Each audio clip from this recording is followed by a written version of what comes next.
So what was it like for you growing up in Boston, Massachusetts, being a Bruins fan, and then getting drafted by their biggest rival? So like, how'd that go over? Well, listen, I was just happy to be drafted. I was kind of shocked, actually, to be drafted.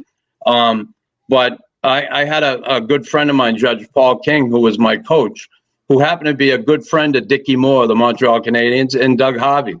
Doug was a scout at the time. Dickie was close to management. And the judge, I found out later that the judge asked Dickie Moore and Doug to do him a favor and just draft me with the last pick, whatever. Just draft him by the Canadiens, get him to go to training camp. And little did I know, the judge was an incredible guy in my life. He really helped me a lot in my life, a mentor in my life. At the time, yes, as a younger kid, not recognizing that as much.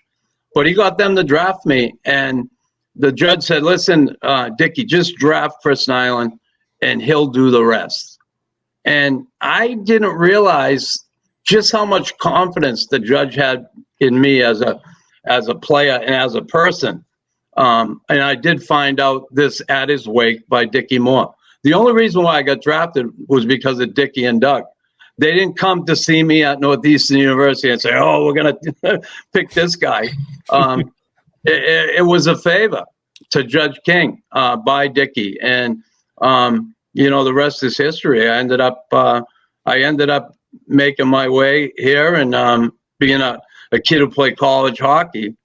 Certainly no one expected me to be a fighter. And I remember my first year coming to camp, I didn't think I had a real shot, but I said, I'm going to try and, catch someone's eye here. And I ran around a little. I didn't fight anybody. And I ended up getting sent to Halifax. And the coach there was Bert Templeton. And Bert loved tough hockey players, did not like college kids, did not like Americans. Until our first game in Maine. We were playing the Mariners, Philly's farm team, and they had a tough team.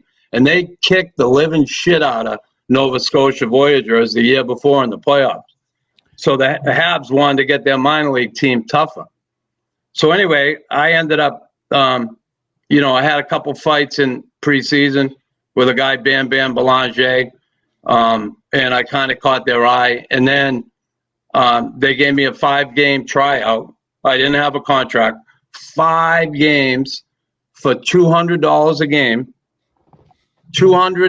game, and I ended up playing my first game, the 3rd game of the season, and it was in Maine. And the first shift I went out, started running around, playing physical, playing tough, and I ran Glenn Cochran. Well, I ran him. He slashed me. I turned around and chopped him. He dropped his glove. We ended up going, and I cut him open really good, bleeding like a pig, going nuts. He wants to kill me. And the next day, I wake up in the hotel. The coach calls me, Bert. He said, hey, Knuckles. I said, wow, what's up? He said, do you have an agent? And I said, no, I don't have an agent. Why would I have a freaking agent, He said, well, the Canadiens called me this morning and they want to sign you to a contract. They want to talk to your agent. So that one fight, they wanted to sign me.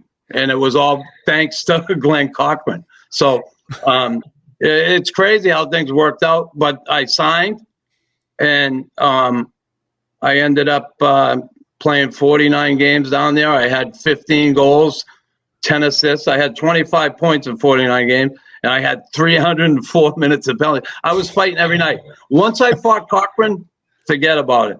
Everybody in that league was like, who's this guy?